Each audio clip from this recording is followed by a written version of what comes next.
on offense? Incredible tempo. I mean, that's going to be the key is us getting our cleats in the ground and being ready to play. And then the second part of that is obviously really good across the board talent-wise at the skill positions and up front. Big athletic kids up front that can move people and guys that can do things after the catch. So it's a scary crew. And they like to spread you out and then run at you. They do extremely wide splits, and I think they do a really good job of seeing the pictures that you're in. Whether or not you have more people in the box than they do, and the quarterback knows what to do with it. He's been so seasoned in this system. Even going back to Central Florida, he's running the same stuff, and he's really capable to dish this thing anywhere on the field.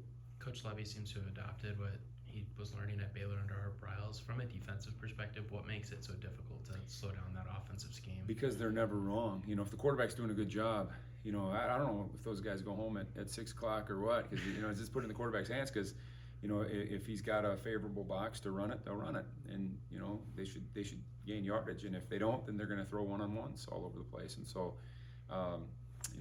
we have to figure out how we're going to negotiate that.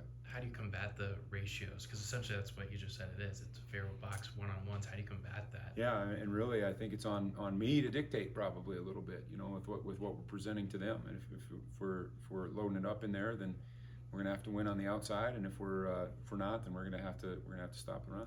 Does a lefty quarterback present any unique challenges? Yeah, it's strange. Yeah, we don't have the capability of replicating that on the scout team. That's no. I don't know. It's been a long time since I can remember going against a lefty. It'll be a different deal. I don't know if it really changes anything though. How much pressure is on your defense when the offense scores 10 points to get out, get some turnovers, and yeah, I don't know. We don't talk about it. We just do our performance, and we don't worry about really what's going on the other side. I don't want those guys looking at the video boards. I don't want those guys thinking about it. I just want those guys thinking about their execution, and so we're just hanging on to that. You guys have been really good about creating turnovers through the first 3 games. How do you keep that going against the offense like this? I think you got to play fast, and I think that one of the things these type of offenses do is they get you on your heels, and you don't play fast. They get you out of position. I can't tell you how many snaps, watching these guys, how all 11 guys on defense weren't aligned properly. I mean, you're going to have a hard time creating turnovers, making big hits, breaking on balls if you can't even get yourself where you need to be pre-snap. And so I think just get in the line, getting your eyes where they belong, and then letting it go from there, playing as fast as we can. Do you have any more updates on the status of Nate Matlock heading into Saturday? We're going to find out more today on Nate. It's better than what we thought it was going to be on Saturday a week ago. So hopeful there, and that'll be a game day deal though.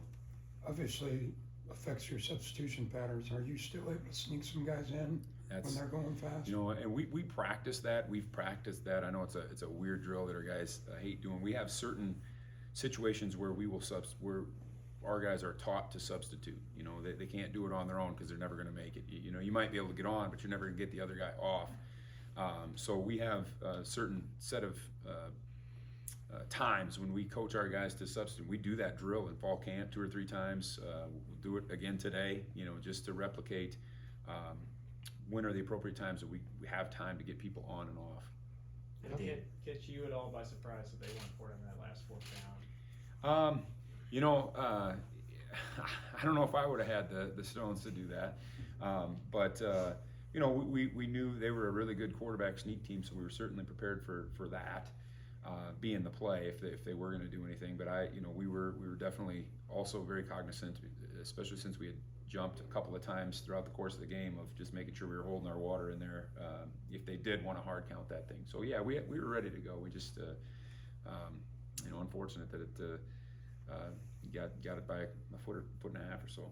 What was the issue with jumping there in the first half? I don't really know. I thought they had some peculiar snap counts, and some of our guys were talking about some movement stuff that they were seeing in the core. I didn't really, I can't confirm or deny that on tape, but it was loud for sure. So I don't know how the snap count could have been a thing, but guys were just amped up and ready to go. I don't know. Those are dumb things that have happened to us a couple weeks in a row that we gotta eliminate. Now that Sean's no longer with the program. Are you kind of rethinking that Sam linebacker, that you might use a guy like Josh Hayes a little more in there? We've done that a little bit. The more that VJ Payne gets comfortable, and that was kind of, obviously week one we were a little hamstrung without Josh, and then we did a good amount of it against Missouri, and we did a little bit of it last week too, and I think that package will continue to develop for sure, because they're just, it's not anything that, no knock against Khalid. I mean, he's got a certain set of skills. Playing man coverage is not one of those skills, at least not against wideouts, and so he's, that's something that we're pushing for each week, more and more, and getting better. But it really relies not on Josh, because I think he'll handle that stuff. It relies on the other guys that we'll have to put in there, and VJ being one of those guys, as a young guy that's just, he's a work in progress. How dynamic and dangerous are OU's wide receivers? Really good. I mean, Mims is, I'm sure he'll be in the Biletnikoff discussion and all that stuff. I mean, they're just, and it's a shame that some of those other guys don't get the publicity, because they're good players.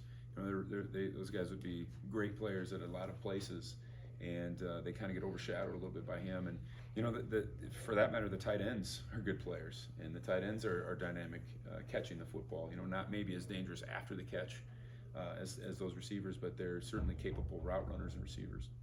Talk a little bit about Daniel Green's ability, how he's evolved as not just a run stopper, but also a pass defender now too. Yeah, it's been that interception he made at the end of the first half was very instinctive. Did a great job putting his foot in the ground and recognizing what was happening to us route wise, and that was a big time play. And he was so gassed. I wish we could have turned that into some points, and or he could have pitched it to somebody else. I don't know, but it was he's evolved. He's continuing to become the total package.